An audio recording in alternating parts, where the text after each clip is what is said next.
Welcome to Burlap Teachers. Enjoy the video. You start by confirming prerequisites and taking immediate steps. First, check your Ubuntu release so you know which packages apply. Run LSB Release A.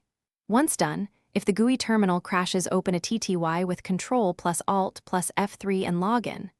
Make sure the shell binary exists by running which bash and lsl/bin/bash. If missing, you'll need to reinstall core packages. These checks prevent chasing symptoms and let you focus on real repairs fast. Now you repair packages and user configuration.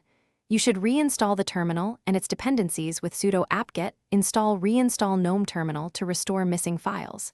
Next, reset your shell config by moving ~bash_rc to a backup and sourcing the default to rule out bad aliases and prompt commands.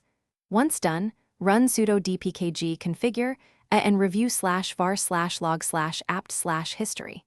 Log to catch interrupted installs. Make sure to reboot the session or finish by testing shells, fixing permissions, and validating logs. You should reinstall bash or zsh and temporarily switch shells to confirm the problem isn't shell-specific. Use chsh/bin/bash for a quick revert. Then check permissions on terminal binaries and adjust with sudo chmod 755 if needed. Finally, inspect journoctl-z and ~x session errors for GUI-related faults.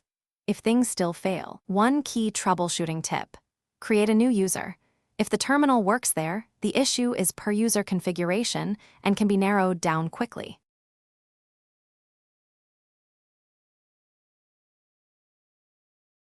Thanks for watching. Consider subscribing if this video helped you.